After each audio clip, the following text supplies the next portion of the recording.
téléspectateurs de Kassoa TV, bonjour et bienvenue dans l'actualité de votre chaîne numérique émettant depuis Natitengou. Tout de suite, le sommaire. Il a été mis en place courant cette semaine le comité de sous-bassin de la Pendjari. La mise en place s'est déroulée à l'hôtel de ville de Tanguieta.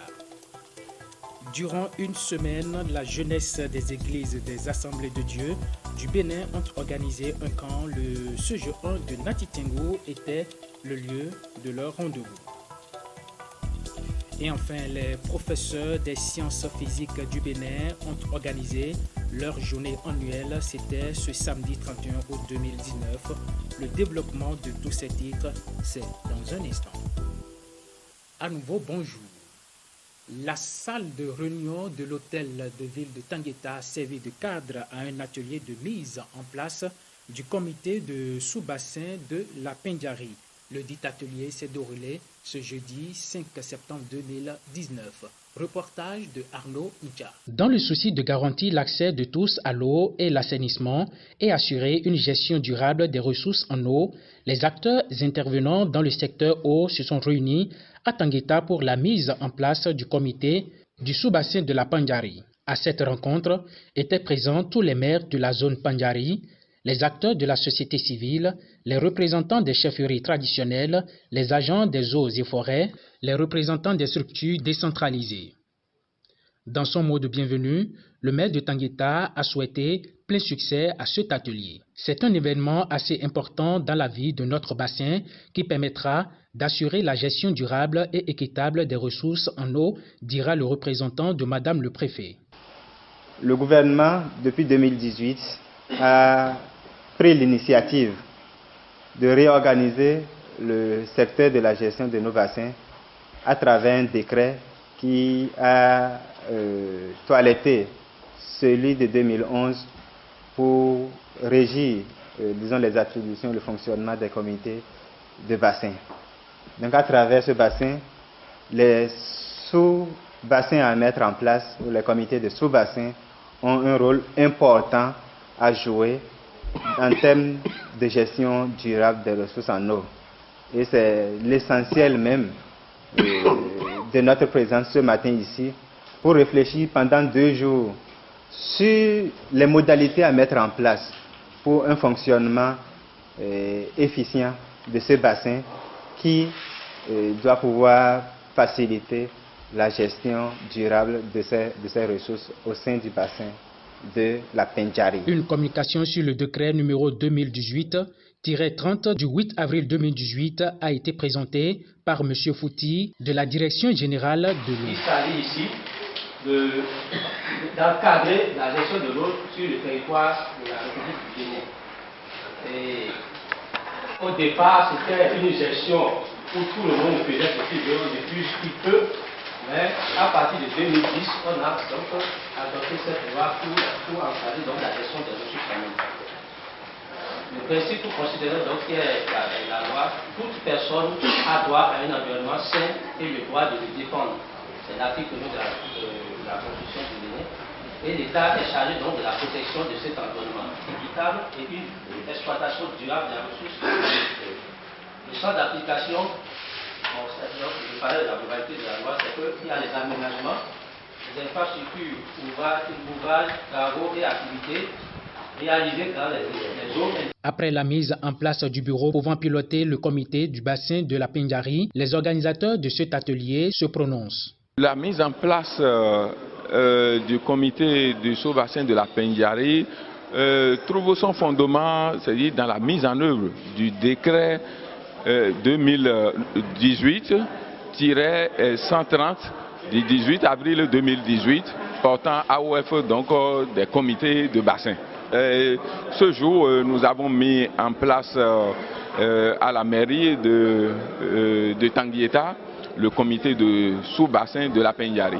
Comme je le disais tantôt, c'est pour l'opérationnalisation que nous sommes en train de mettre en place les comités de bassin. Alors, j'ai beaucoup apprécié l'ambiance qui a prévalu. J'ai découvert que les acteurs qui se sont mobilisés ici sont déjà suffisamment aguerris. Et au cours de cet atelier, j'ai présenté la loi portant gestion de l'eau en République du Bénin, la loi 2010-44 du 24 novembre 2010 portant donc gestion de l'eau en République du Bénin. Donc c'est une loi qui encadre la gestion durable des ressources en eau au Bénin en général. Et la gestion intégrée des ressources en eau est actuellement dans le programme d'action du gouvernement au niveau du projet phare 42 qui est la connaissance des ressources en eau. Et pour connaître les ressources en eau, il faut d'abord les maîtriser au niveau des bassins. Donc la mise en œuvre de la loi sera très importante dans chaque bassin hydrographique, dont le bassin de Pandiari qui fait partie du grand ensemble du bassin de la Volta. Et trois principes gouvernent donc la gestion des ressources en eau. Et nous parlons donc du principe de pollueur-payeur, celui qui pollue la ressource à un certain degré qui dépasse le seuil doit payer sa réparation. Donc, quand on prend quelqu'un qui pollue la ressource, il doit payer. Il y a le principe de préleveur-payeur. Ceux qui utilisent l'eau et ceux qui prélèvent l'eau doivent payer donc la quantité excédente qu'ils ont prélevée. L'utilisateur payeur, surtout en matière d'irrigation, les utilisateurs payeurs doivent aussi payer. Et tout ça là, ces redevances vont aussi encore financer des actions dans le secteur de l'eau. C'est là où on dit l'eau paye l'eau. Rappelons pour finir que le comité est composé de 29 membres avec à sa tête Madame le préfet de l'Atakoura. Parlons éducation à présent. L'association béninoise des professeurs des sciences physiques des 12 départements du Bénin se sont retrouvés pour leur journée annuelle. C'était ce samedi 31 août 2019 à l'hôtel La Montagne de Natitengu. Reportage de Arnaud Moucha.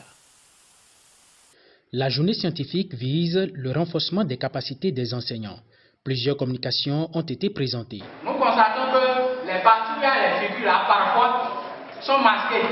Voilà. Le logiciel permet de gérer la transparence. Autrement dit, la résolution, c'est 300 dpi, ça va largement pour l'impression sur A4. Si vous voulez faire une impression sur des panneaux publicitaires. Ignores-tu que, enseignant, en réclamant des droits par des efforts grèves, tu en prives des jeunes finissant de leurs droits? Enseignant, sache que n'est pas enseignant qui veut, mais aussi et surtout qui peut. Insensé est l'enseignant qui abuse de son pouvoir et qui commet de sales déboires, abusant des jeunes filles par son ultime pouvoir, des jeunes filles innocentes et naïves qui sortent en holocauste pour obtenir de l'éducateur des bonnes. MST, l'autre c'est seulement transmissible. Au cours de cette journée, des objets scientifiques ont été exposés par les enfants du club scientifique. Cet objet est composé d'une dalle, d'un interrupteur, d'un générateur qui est à l'intérieur, d'un boîtier et d'une fleur des végétables qui ont été découpés sous forme de lamelles. Et ici nous avons un bidon qui a été découpé sous forme de fleurs pour embellir. Au fait, le club scientifique, c'est un creuset qui permet aux enfants et aux apprenants, étudiants et tout acteur de la science de s'intéresser à la matière, de faire des sorties pédagogiques, des visites, des productions, des projets et toutes autres choses, objets technologiques qui peuvent leur permettre d'enseigner et d'amener les élèves à comprendre au béaba cette matière-là qui par moments est un peu compliquée pour eux et qui ne leur permettent pas de s'exceller dans leur milieu éducatif. Ces journées scientifiques que nous organisons chaque année, nous passons de département en département et cette année c'est le tour de l'Atakoura. Au cours de l'événement qui nous réunit ce jour, nous aurons à suivre des formations. Nous aurons à suivre aussi des communications. Il y a au total 3 modules de formation. Les thématiques, la première formation porte sur l'informatique et les PCT.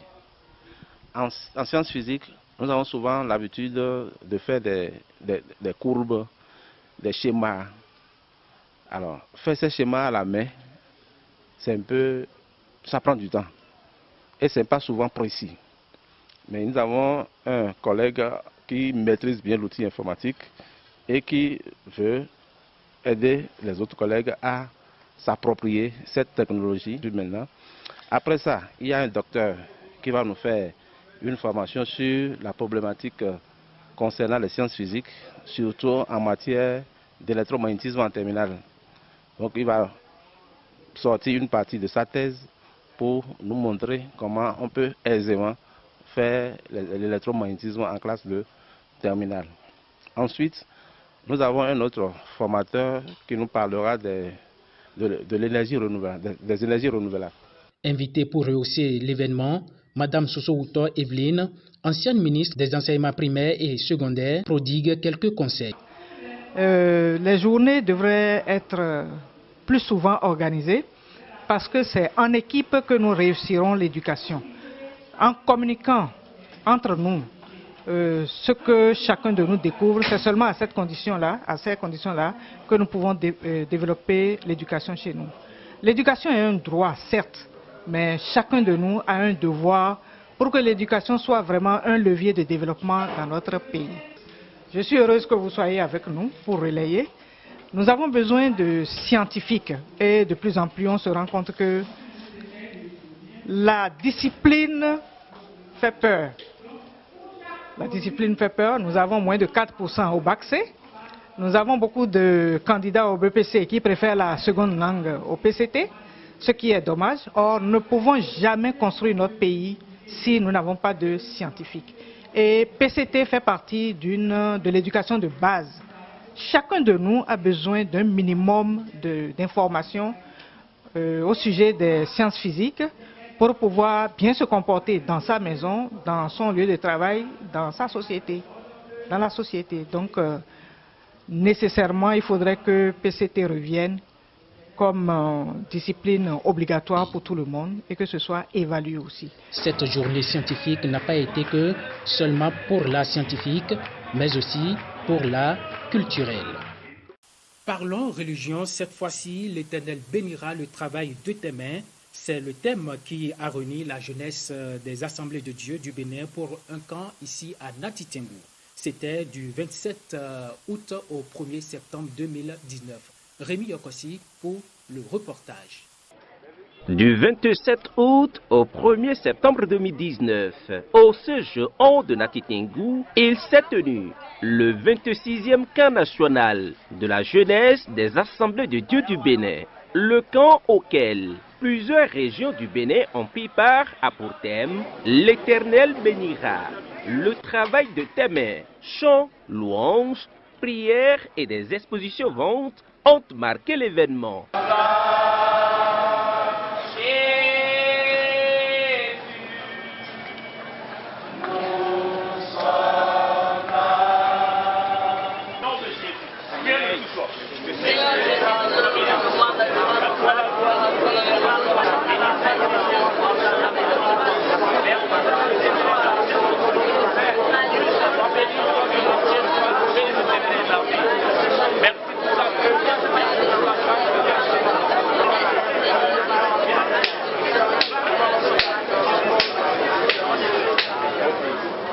Dans la vérité, que la présence de Dieu soit dans le nom de Jésus.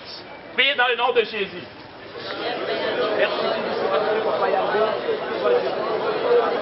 Il est à rappeler que le camp national a été précédé par le 9e congrès des jeunes des Assemblées de Dieu du Bénin, à l'issue duquel le bureau national a été renouvelé.